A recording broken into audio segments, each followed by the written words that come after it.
যে হিংসার কারণে আপনি অশান্তি করছেন, সেই হিংসার বাড়ি অন্তর। অহংকারের বাড়ি, লোভের বাড়ি, আমিত্বর বাড়ি, বিদ্বেষের বাড়ি, সমস্ত কিছুর খারাপের বাড়ি অন্তর।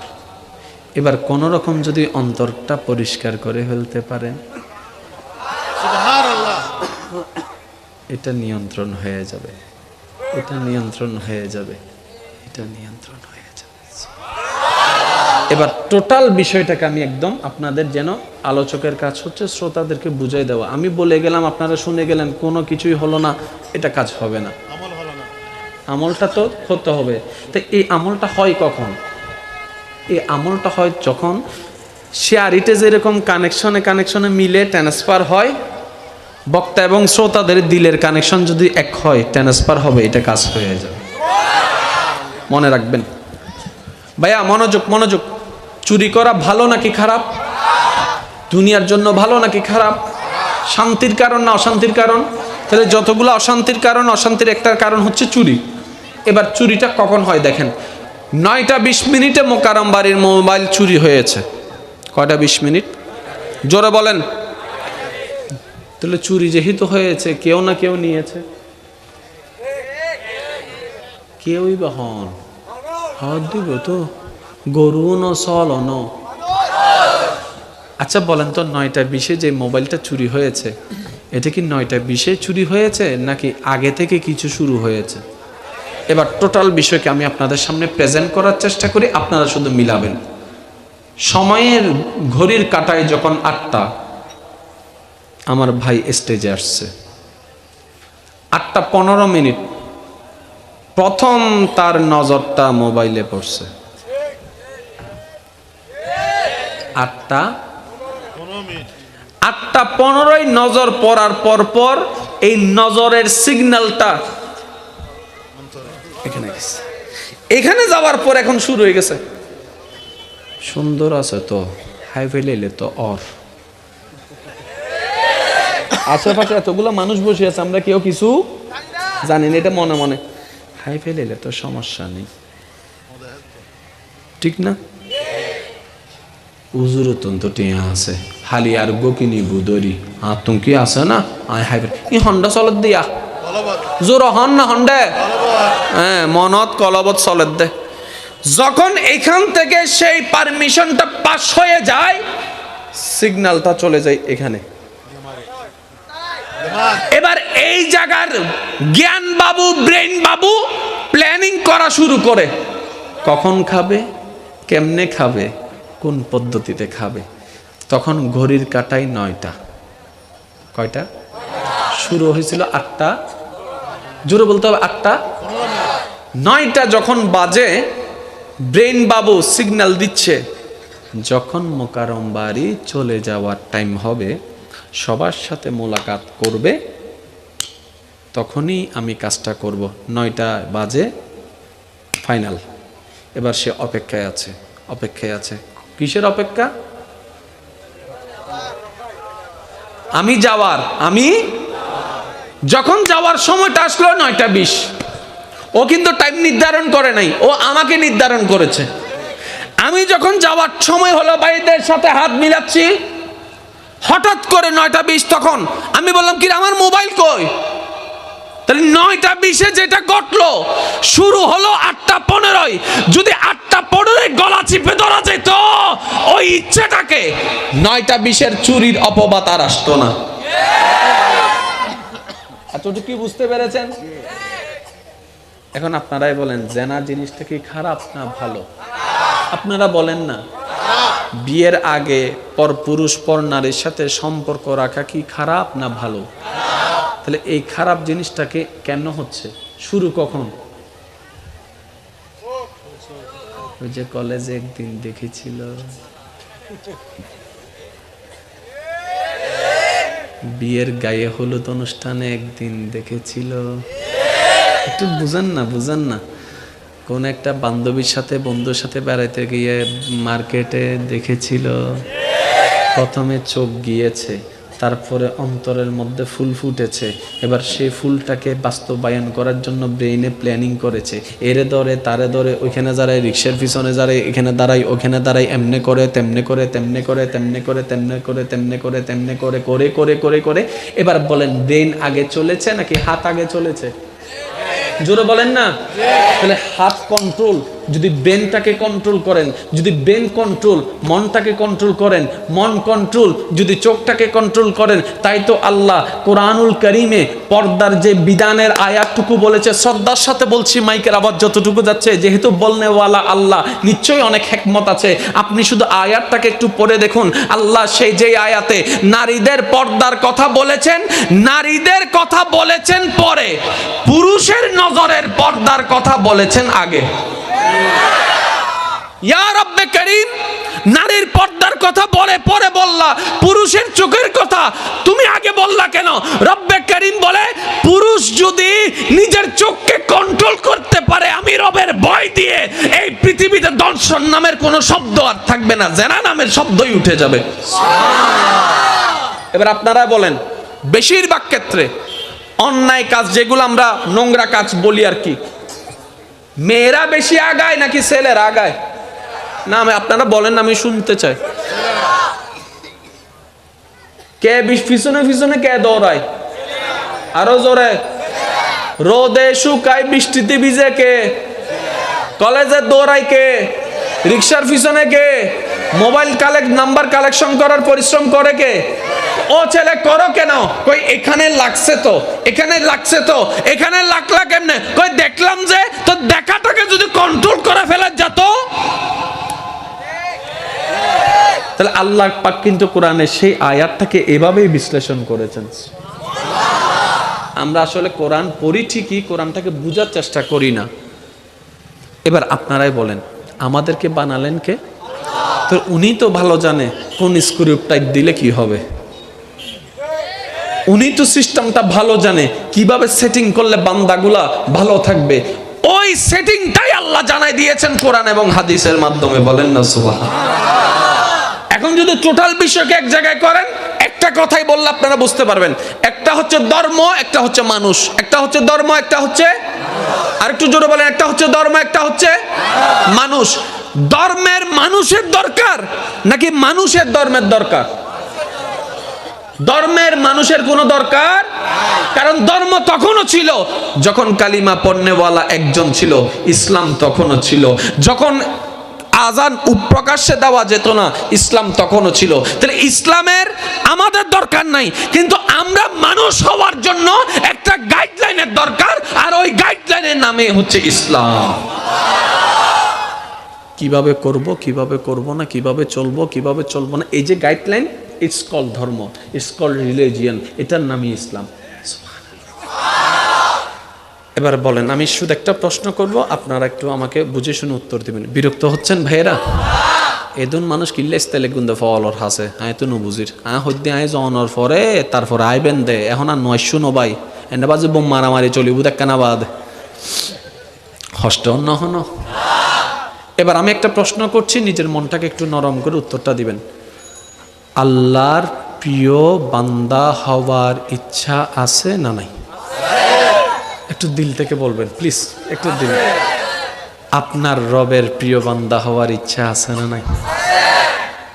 যিনি আপনাকে আমাকে খাওয়ায়, হাজার অপরাধ জেনেও গোপন করে রাখে, ওই রবের প্রিয় হওয়ার ইচ্ছা আছে না নাই? তাহলে কিছু কাজ করতে হবে। যদি রবের প্রিয় বান্দা হওয়ার ইচ্ছা থাকে, তাহলে কিছু কাজ করতে, আবার কিছু কাজ বাদ দিতে। কাউকে জিজ্ঞেস করতে হবে না ভাইয়া, আপনি নিজেকে প্রশ্ন করেন কি করতে হবে, কি বাদ দিতে হবে। এগুলো আমি বলবো না, আপনারাই বলবেন। সুদ, ঘুষ, মা বাবার সাথে বেয়াদবি, পরনারীর দিকে তাকানো, ইফটিজিং, ফ্লাডিং, তাহলে বন্ধ কি করতে হবে সেটাও জানা আছে। নামাজ, রোজা, মা বাবার সেবা, এটাও আমাদের জানা আছে। তাহলে করতে হবে কি সেটাও জানা, বাদ দিতে হবে কি সেটাও জানা।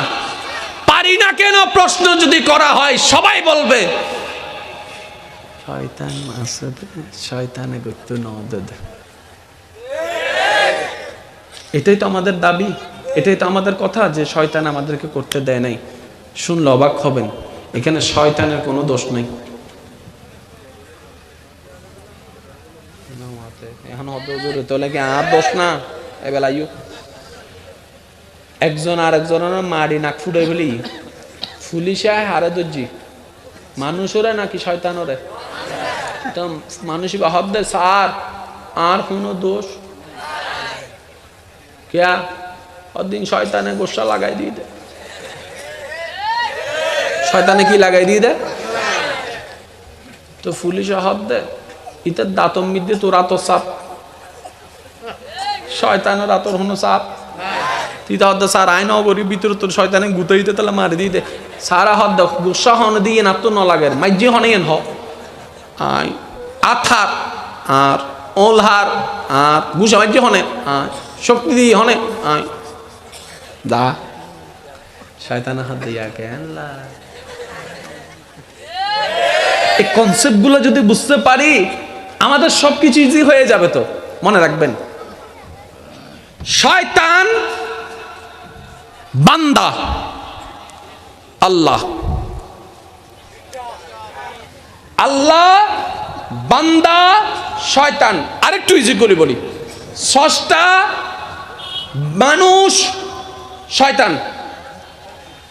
শয়তানের টার্গেট হচ্ছে মানুষকে তার দিকে নেওয়া, কিন্তু বান্দার চেষ্টা থাকতে হবে শয়তানের সাথে সম্পর্ক ছিন্ন করে রবের দিকে যাওয়া। তাহলে এখানে কিসের যুদ্ধ? টানাটানির যুদ্ধ। এখানে যুদ্ধটা কিসের? টানাটানির। কিসের? টানাটানির। এই টানাটানি কেন বলে যে সেটা প্রেমের যুদ্ধ। আল্লাহর রাস্তায় একটু বোঝার চেষ্টা করেন। শয়তান আপনাকে ডাকতেছে, তো এমনি ডাকলে কি আসে? কিছু তো একটু কিছু একটা দিচ্ছে কি জানেন? তোর থেকে টাকা কম, 2 নম্বরই কর না, কোটিপতি হয়ে যাবি তো। আমার সবার বয়ফ্রেন্ড আছে, গার্লফ্রেন্ড আছে, তোমার একটাও নাই, এটা কোনো কথা হইছে? মানুষ তো তোমাকে বলবো যে তুমি একদম অকেজ হয়ে গেছো। এইরকম এই 2022 সালে এরকম প্রেম 5-6টা করলে কোনো ব্যাপার না, একটু করো না, রাইতে এটা তো সুন্দর করে কাটতে হবে। তো জোরে বলেন না। তুমি কি কোন অংশে কম? তোমার বাইকের কাছে তুমি হার মানবা কেন? 3-4টা টুসে মারে দিলে কি হচ্ছে? যে কত বড় বেয়াদব, তোমার সাথে বেয়াদবি করে। জোরে জোরে, আর একটু জোরে। বাপের জায়গা তোমার বোনকে দিবা কেন? তুমি ভাই আসো না? হ্যাঁ, তোমার ছেলে মেয়ে আছে, তো বোনের তো বোন পাবে তো স্বামীর বাড়ির থেকে, তোমাকে কেন দিতে হবে? হিসাব বুঝতেছেন? হিসাব বুঝতেছেন? তাহলে শয়তান আপনাকে কিছু প্রোডাক্ট দিচ্ছে, এবার আপনার ইচ্ছা নিবেন নাকি নিবেন না। যদি নেন তার দলে চলে যাচ্ছি, যদি বলেন যে না নিব না, মনে রাখবেন আপনি রহমানের দিকে হাঁটছেন। এবার আগে শয়তানের প্রোডাক্টগুলোকে একটু সিলেক্ট করেন। হিংসা রহমানের না শয়তানের? আমি আপনাদের একটু মুখ থেকে শুনতে চাই, হিংসা রহমানের না শয়তানের? অহংকার রহমানের না শয়তানের? লোভ রহমানের না শয়তানের? বিদ্বেষ রহমানের না শয়তানের? গুতাগুতি রহমানের না শয়তানের? মাফ না করে প্রতিশোধ নেওয়া রহমানের না শয়তানের? মানুষের ক্ষতি করা রহমানের না শয়তানের? বেয়াদবি করা রহমানের না শয়তানের? এবার আপনি একটু লিস্ট করেন, এটা এটা এটা এটা সব শয়তানের। নিজেকে প্রশ্ন করেন আছে নাকি নাই, আছে নাকি নাই। যদি দেখেন আছে, আজকে থেকে বাদ দেওয়া শুরু করেন, কারণ আমাদেরকে বানিয়েছেন যিনি, আমরা ওনার গুণা রাখবো, শয়তানের কোনো কিছু রাখার দরকার। এবার আসেন, আমি শয়তানের প্রোডাক্ট যতগুলা বলেছি তার মধ্যে একটা বলেছি হিংসা। সিদ্দিক আকবরের ভিতর হিংসা দেখান তো।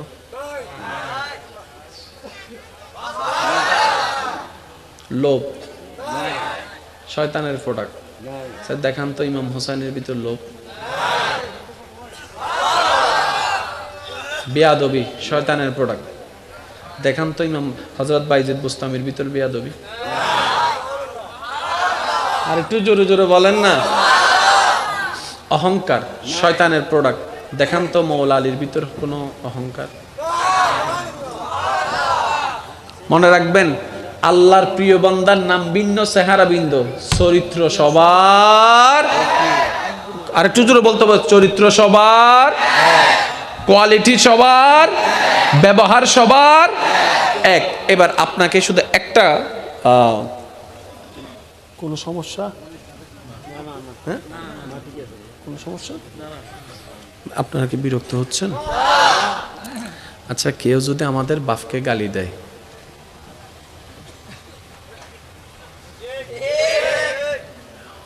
হিন্দি চিল্লে লাভ কি? সাহস তাইলে গাছতলায় আসো না। আর হতো না এই সিবেতাই সিবেতাই সিবেত নমাতেগা ঝ্যাঙ্গুরি সুপগুড়িতে কি মনে হতো না উচুর আরা তো আজই নতুন পয়দা ওই দিই কিচ্ছু তো না জানি, কুজারা বেকিং করেনি, হাতে কিচ্ছু না জানি। আচ্ছা শোনেন, কারবালার পরে আপনারা জানেন ইমাম হুসাইনের একজন আওলাদ মদিনায় ফেরত আসেন, যার নাম হচ্ছে ইমাম জৈনুল আবেদিন, যার চোখের সামনে কারবালার সেই ভয়ানক হৃদয় বিদারক ট্রাজেডিটা হয়েছেন। ইমাম হুসাইনের সন্তান ইমাম জৈনুল আবেদিন স্বচক্ষে যে ঘটনা সাক্ষী। ওলামায়ে কেরামের জবানে আপনারা প্রায় সময় শুনেছেন, শুধু একটু স্মরণ করিয়ে দিচ্ছি। ইমাম জৈনুল আবেদিন কারবালার ঘটনার পর থেকে এন্তেকালের আগ পর্যন্ত কখনো অট্টহাসি হাসে নাই, কখনো কারো সাথে মন খুলে যে হাসা, এই হাসিটা উনি হাসতে পারে নাই। ওনার জীবনের বেশিরভাগ সময় অতিবাহিত হয়েছে চোখের পানি দিয়ে। সময়ের পরিক্রমায়, কালের বিবর্তনে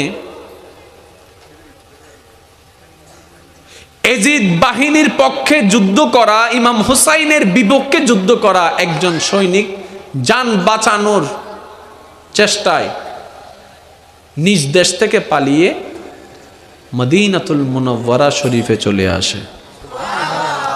এবার যখন মানুষ বিদেশে যায়, যত পরে কোটিপতি হোক না কেন, সে কিন্তু গরিব থাকে, কারণ প্রবাসে সবাই গরিব। কথা বলেন না রে ভাই? নিজের দেশে না থাকলেও বাহাদুরি আছে, কিন্তু পরের দেশে কিন্তু যতই থাকুক বাহাদুরি। সেকেন্ডের মধ্যে যদি আপনার পাসপোর্ট হারা যায় আপনি শেষ, ডলার হারা যায় আপনি কিন্তু শেষ, কারণ ওখানে কেউ নাই যে যার ঘরে গিয়ে আপনি একটু অবস্থান করবেন। ওই এজিদ বাহিনীর একজন সদস্য মদিনা পাকে নিজের জান বাঁচানোর জন্য যখন আত্মগোপন করতে চলে আসে, এবার থাকার জন্য তার ঘরের দরকার, খাবার জন্য কিছু খাবারের দরকার। কোথায় যাবে কোথায় যাবে, মুসাফির, কোথাও যাবার কোনো ঠিকানা নাই। একটু মনের কানটা লাগাই শোনার চেষ্টা করবেন। জীবনের অনেক প্রশ্নের উত্তর এখান থেকে আমরা পেয়ে যেতে পারি। জীবনটাকে রবের সন্তুষ্টির জন্য আগানোর জন্য একটা উৎসাহ পেয়ে যেতে পারি। একটু জোরে বলেন সুবহানাল্লাহ। দেখি যার যত শক্তি আছে ইমানদার ভাইরা ইমানি আওয়াজে বলেন সুবহানাল্লাহ। আরেকটি ইমানি আওয়াজে বলেন সুবহানাল্লাহ। এবার সে যখন মদিনা পাকে, মদিনা শরীফে প্রবেশ করলো, এদিক সেদিক ঘুরতে লাগলো। একজন মানুষ ওনাকে মুসাফির অবস্থায় দেখে জিজ্ঞেস করলেন, ভাই আপনি মনে হয় ভিন দেশ থেকে এসেছেন? বলে যে হ্যাঁ। তো এখানে কি বিষয়?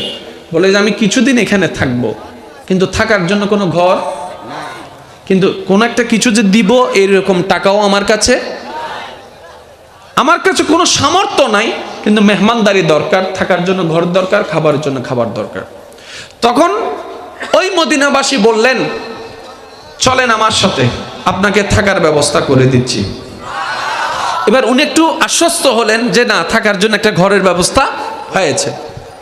আল্লাহর কি কুদরত দেখেন, ওই ঘরটা ছিল সেই ঘর, যে ঘর হচ্ছে ইমাম হুসাইনের সন্তানের ঘর। এটা উনি জানতো না। যেতে যেতে জিজ্ঞেস করলেন, ভাইয়া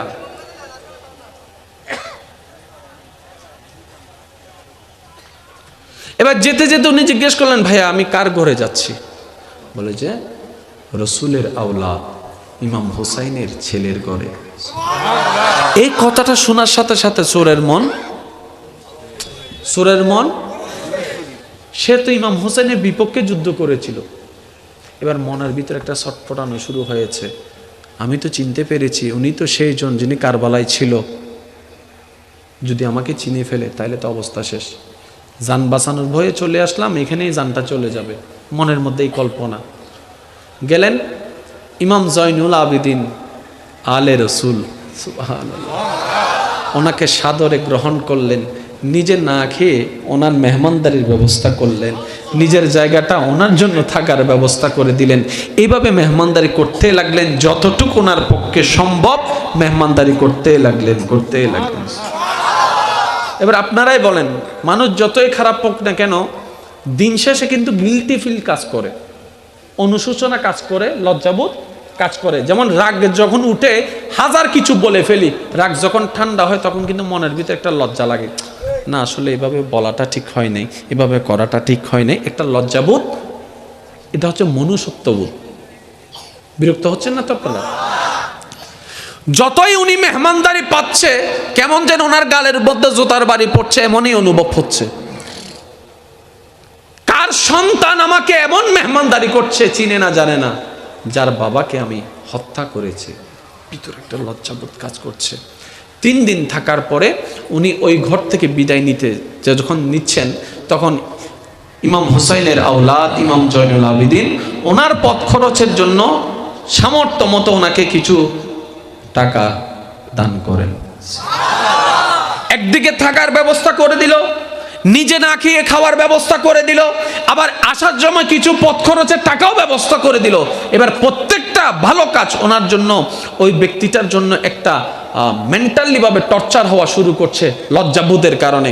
উনি এবার বিদায় নিয়ে চলে যাওয়ার সময় হঠাৎ করে মনুষ্যত্ববোধ জেগে উঠলো। উনি আবার রিটার্ন আসলে ইমাম জয়নুল আবেদিনের ঘরে, আসার পরে দরজা নক করলেন, উনি দরজা খুললেন। খোলার পরে ওই ব্যক্তিটা বলে, ভাই আপনি মনে হয় আমাকে চিনতে পারেন নাই, তাই আমাকে এমন মেহমানদারি করেছেন, আপনি মনে হয় আমার পরিচয় জানলে এত মেহমানদারি করতেন না। ইমাম জয়নুল আবেদিন তার কথা শুনে চোখের পানি ছেড়ে ছেড়ে দিয়ে বলে, আমি আপনাকে প্রথম দেখায় চিনতে পেরেছি, আপনি তো সেই ব্যক্তি যে আমার বাবা ইমাম হোসাইনের পিঠের পিছনে প্রথম আঘাত করেছিলেন, আমি আপনাকে দেখেই চিনতে পেরেছি।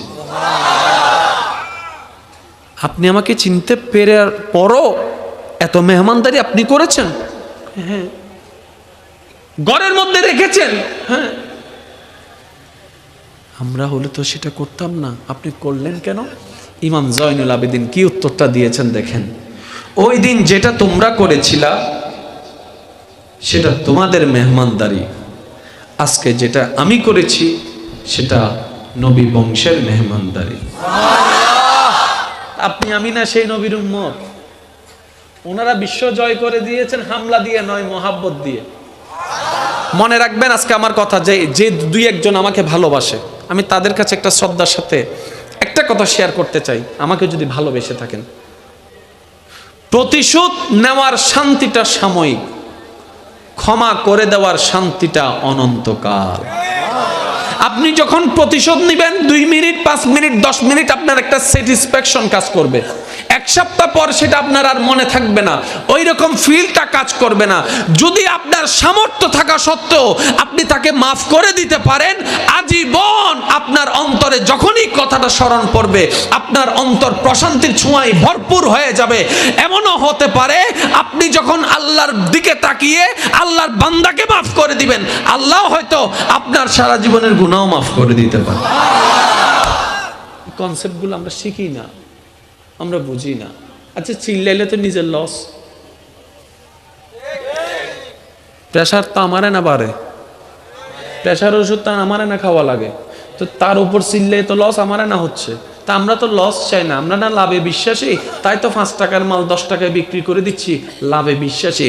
1 কেজির মধ্যে একটু করে কমাই দিচ্ছি, লাভে বিশ্বাসী। তো এই লাভটা কেন বুঝলাম না? চিল্লাইলে তো আমারই লস, আওয়াজের মধ্যে করলে আমারই লস, বয়স ক্ষতি আমারই হচ্ছে, শব্দের ক্ষতি আমারই হচ্ছে, সময়ের ক্ষতি আমারই হচ্ছে, টেনশন করলে তার কথা নিয়ে সময় আমারটাই নষ্ট হচ্ছে, আমার জীবন থেকে সময় নষ্ট হচ্ছে, আমার প্রেশার বেড়ে যাচ্ছে, আমার ঘুম নষ্ট হয়ে যাচ্ছে, স্ট্রোক আমার করা লাগবে, তার তো করা লাগবে না। তাহলে নিজের ক্ষতি করছি কেন? মনে রাখবেন, ইসলামে যা হ্যাঁ বলেছে সেটা মানবের জন্য কল্যাণ, ইসলাম যেটাকে না বলেছে এটাই অকল্যাণ।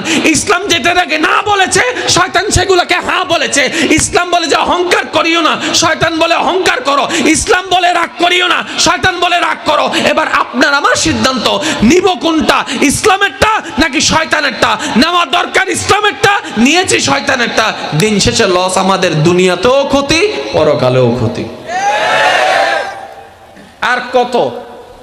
সত্যি করে একটা কথা বলেন, আমি কারো পক্ষও বলি না, বিপক্ষও বলি না। আমি সবসময় আমার নফসের বিপক্ষে, আমি সবসময় আমার কলবের পক্ষে।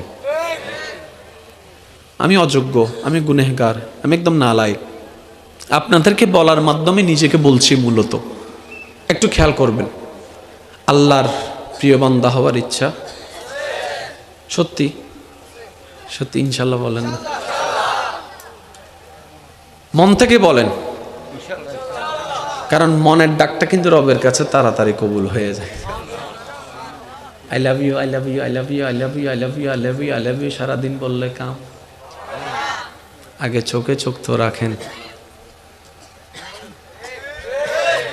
আওয়াজটাকে যত, কথাটা যত মধুর, আওয়াজটাকে সে মধুরে আনেন না। অনেকে বলি না নামাজ পড়ি কিন্তু শান্তি পাই না, নামাজ পড়ি মনোযোগ আসে না। আমি বললাম, প্রেম করার সময় আশেপাশের কোনো খবর থাকে? গেম খেলার সময় আশেপাশে কোনো খবর থাকে? জোরে বলেন না। গেম খেলার সময় কে ডাকছে খবর থাকে? এমন এখানে অনেকে আছে, গেম খেলতে বসলে তার মা যদি তার সামনে, ওড়ো আইসো না, এই হন্ডে, তো ডাহত একজন হয়তো তোমার ডাহাত দে হতে। এবার জিনিসটা আমি আপনাদেরকে বুঝাই দিই, শুনে কোন জায়গা দিয়ে? শোনার জন্য কি দরকার? কানের দরকার। শোনার জন্য কি দরকার? অনেক সময় দেখবেন আপনার কোনো বন্ধু বান্ধব পরিচিত, হুজুর আসছেন, হুজুর আসছেন, নারে তাকবীর দেন, নারে তাকবীর দেন, নারে তাকবীর, নারে রিসালাত, নারে গাজিয়া, আরে সুন্নাতুল জামাত, আলহামদুলিল্লাহ। ফুরকান কান আইগাদের মাদাজিউল আলী ভগবতীর আগমন, শুভেচ্ছা স্বাগতম, ভগবতীর আগমন। আল্লাহুম্মা সাল্লি আলা মাওলানা মুহাম্মদ ওয়া আলা আলি মাওলানা মুহাম্মদ। আল্লাহুম্মা সাল্লি আলা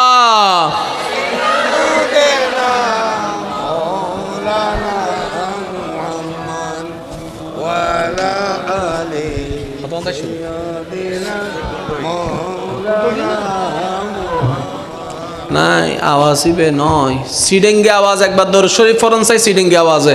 আল্লাহুম্মা সাল্লি আলা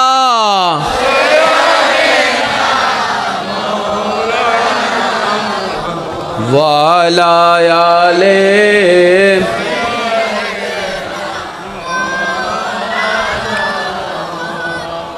জন্ম আমার নবীর যুগে হলে কেমন হতো, জন্ম আমার নবীর যুগে হলে দুনয়নে রাসূল পাক দেখিলে কেমন হতো, দুনয়নে রাসূল পাক দেখিলে কেমন হতো, জন্ম আমার নবীর যুগে হলে আসতো বেশে হযরতে বিলালের মধুর আযান, যেই শানে ছিল এমন প্রেম মুগ্ধ রহমান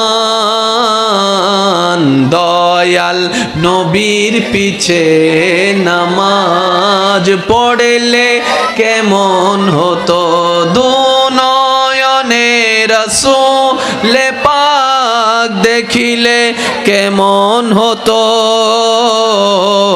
জন্ম আমার নবীর যুগে হলে